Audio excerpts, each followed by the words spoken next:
नमन है उस परम सत्ता को जो हम सबके भीतर चेतना बनकर विराजमान है। मित्रों, आज हम शब्दों की उस सीमा को पार करेंगे जहां हम अक्सर रुक जाते हैं। हम अक्सर पूछते हैं, मेरे साथ ही ऐसा क्यों? यह सवाल आज का नहीं, यह सदियों पुराना है। अर्जुन ने कुरुक्षेत्र में यही पूछा था। बुद्ध ने महल छोड़ते वक्त यही पूछा था।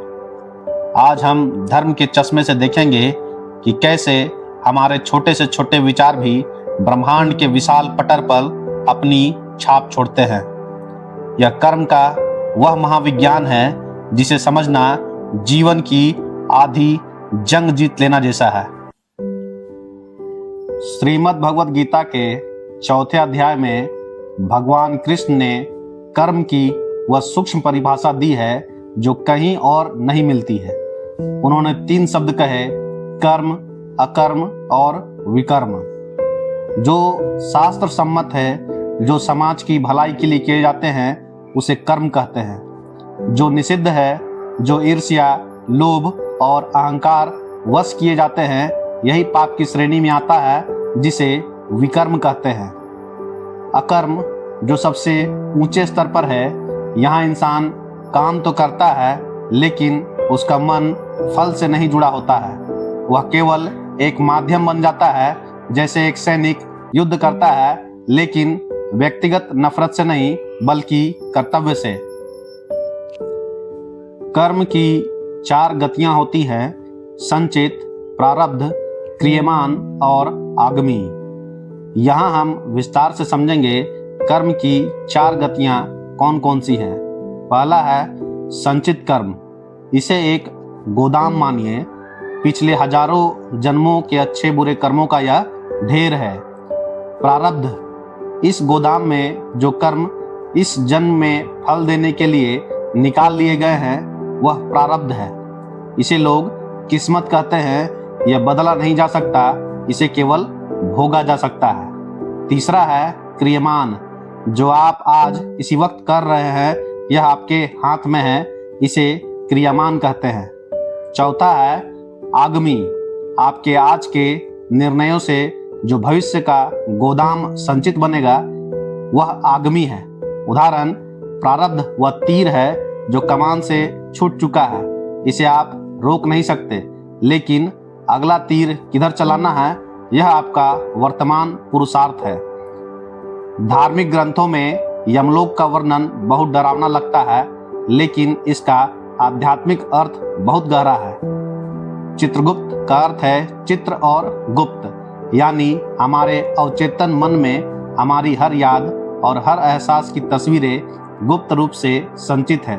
जब मृत्यु होती है तो शरीर छूटता है, लेकिन यह डेटा आत्मा के साथ रहता है। गरुड़ पुराण हमें सिखाता है कि प्रकृति का न्याय पूरी तरह स्वचालित है।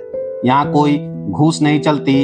यहाँ केवल आपकी ऊर्जा का भार तय किया जाता है कि आप स्वर्ग या नरक जाएंगे। धर्म कहता है कि इच्छा ही जन्म का कारण है। अगर किसी से आपका हिसाब बाकी है, चाहे वह बहुत प्रेम हो या बहुत नफरत, प्रकृति आपको दोबारा मिलाएगी, जिसे हम सहयोग कहते हैं। वह अक्सर कार्मिक ऋण होता है। कभी कभी कोई अनजान व्यक्ति आपकी जान बचाता है, तो कभी अपना ही सगा धोखा दे देता है। यह सब उस अदृश्य बही खाते का हिस्सा है जो जन्मों जन्मों से चला आ रहा है। बौद्ध धर्म, यहाँ विपाक का सिद्धांत है। जैसे परछाई शरीर का पीछा नहीं छोड़ती, वैसे ही कर्म मनुष्य का पीछा नहीं छोड़ते। सूफीवाद, यहाँ इश्क और खिदमत अर्थात सेवा को कर्म काटने का जरिया माना गया है। जो तूने बोया है वही तेरी झोली में आएगा। जैन धर्म, कर्म को आश्रव कहा गया है। जैसे नाव में छेद हो जाए तो पानी अंदर आता है, वैसे ही बुरे विचारों से कर्म आत्मा के अंदर आते हैं। निर्जरा वह प्रक्रिया है जिससे इन कर्मों को तप की अग्नि से जलाया जाता है। अब हम लोग देखेंगे कि कर्मों को कैसे काटे, अर्थात बुरे कर्मों के बंधन से कैसे छूटे। सेवा और दान, या पुराने कर्मों के बोझ को हल्का करता है।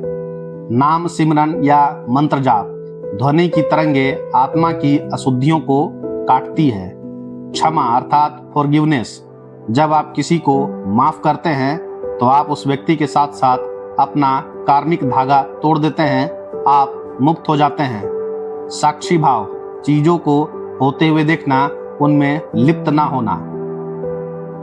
और अंत में यह समझ लीजिए कि कर्म कोई जेलर नहीं है जो आपको सजा देने के लिए खड़ा है। कर्म तो एक शिक्षक है, वह आपको तब तक एक ही परिस्थिति में बार बार डालेगा जब तक कि आप उस सबक को सीख नहीं लेते। जिस दिन आप प्रेम, करुणा और निस्वार्थ भाव को अपना लेंगे, उस दिन आप इस माया जाल से ऊपर उठ जाएंगे।